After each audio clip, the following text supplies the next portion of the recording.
Hi, I'm Julie Sini.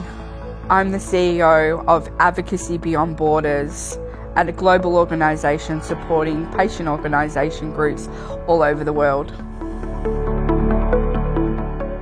Yeah, I'd love to tell you my story. It starts many moons ago. I had a little baby called Montana in 2004. She was my first daughter, and when she was 3 months old, I took her to the doctor because she had a cold. And the doctor really wasn't worried about her cold. She was more worried that she had no reflexes. She was about 3 months old at the time, and they quickly sent me to a paediatrician in another town about an hour away, and I needed to go there that afternoon. And then at the paediatrician said to me, "Oh, I've seen this in a textbook before, but I'm not really sure what it is." So they then sent me to a major hospital called the Royal Children's Hospital in Melbourne. And we were quickly diagnosed with a disease called spinal muscular atrophy, something I'd never heard of, something that I would soon learn that would kill my child. And as a first-time parent, it's devastating news. They take you into a dark room and they give you the horrific sentence: your child's going to die, there's nothing we can do, take her home, love her. You've got 12 months with her. And we were just absolutely mind blown. We checked Google, what could we do? There was literally no cure for SMA and no opportunities for treatment or anything like that. And we had this perfect baby. There was nothing wrong with her in the sense of physically looking at her. She didn't look disabled, but she had a physical disability, and that was that her arms and legs were wasting away, and all her internal muscles were also wasting away. And she survived 10 months, and it was a pretty long 10 months. And at the end of it, I sort of learnt over time. I was her mother, I was her doctor, I was her nurse, I was everything to her. And sometimes I forgot to be her mum because I was too busy trying to advocate for her to get what she needed so she could, we could keep her alive. She did die peacefully one morning on the 25th of June 2005. We'd been in hospital for a couple of days, and I had rung Ross. We were an hour away from our hometown because the local hospital couldn't cope with us. The next town's hospital, we were too complex for them as well, so we had to go to a children's hospital about an hour away. And yeah, we were looked after there like we were royalty. They loved her, and they looked after her very well. But this day something was different. She wasn't herself, and I called Ross over and I said, "Look, I think it's time." And he's like, No, it's not. We need to do this, this and this. And I'm just like, no, she's going, And once he understood what was happening, she did die quite peacefully. She was unconscious. It was a beautiful moment, actually. And I knew she had to die for her to be free from what she had. And she taught me many lessons in life, in her short 10 months. And, I promised her that I would fix things for others. I couldn't fix them for her, but, I would try my hardest.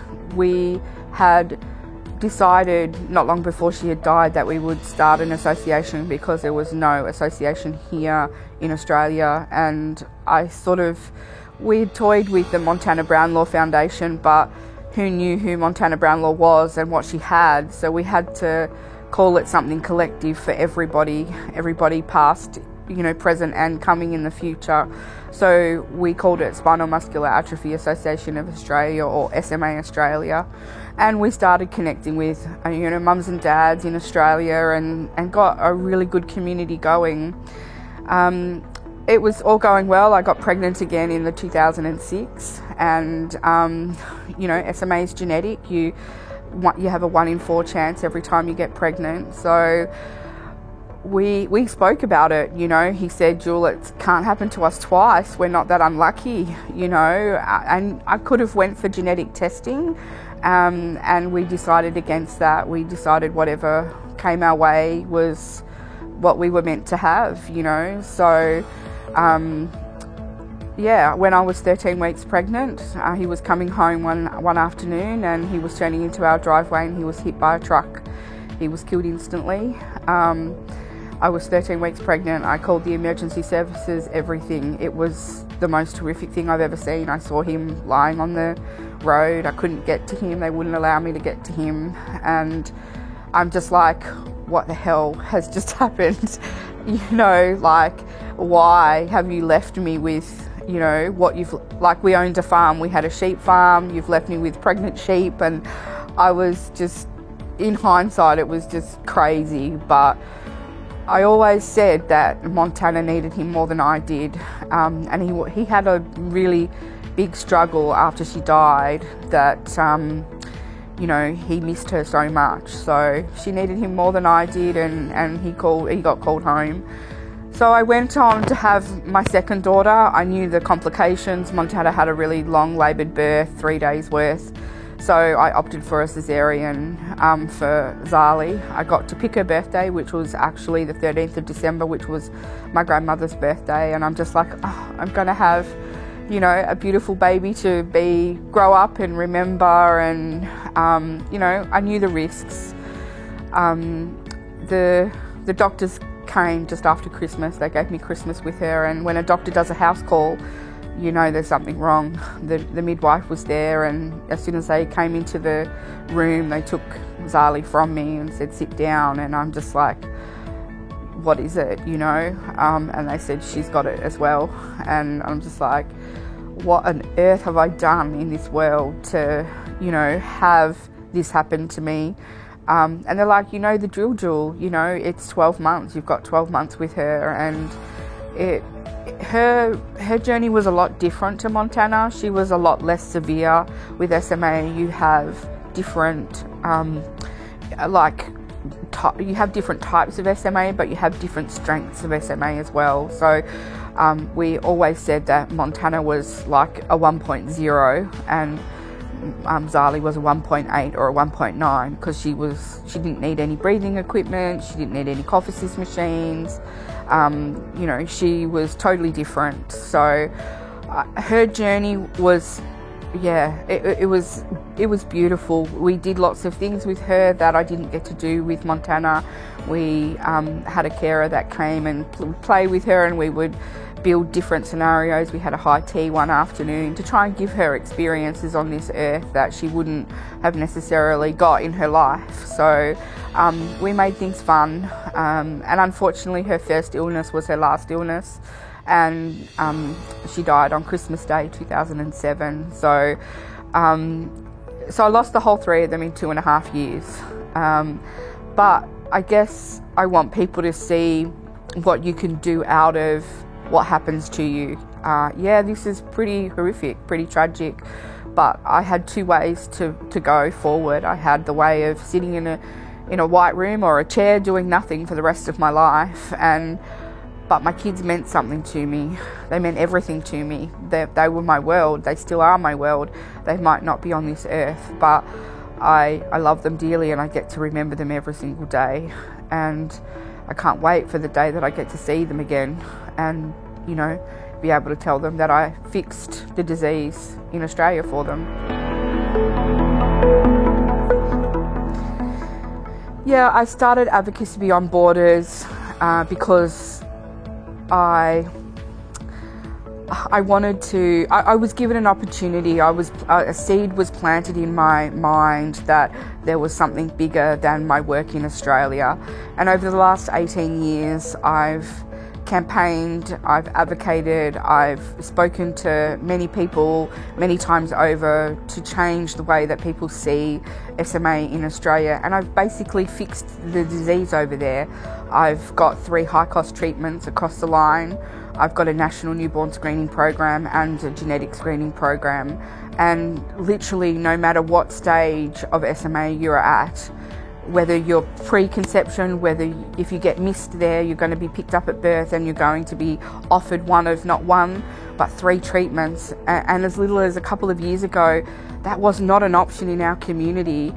And I sat on a meeting with some colleagues from farmer over 18 months, and we grew this business, and we grew the concept of, hey, you've got something out there that you can offer, not just Australia, but the rest of the world. And that's how Advocacy Beyond Borders was born.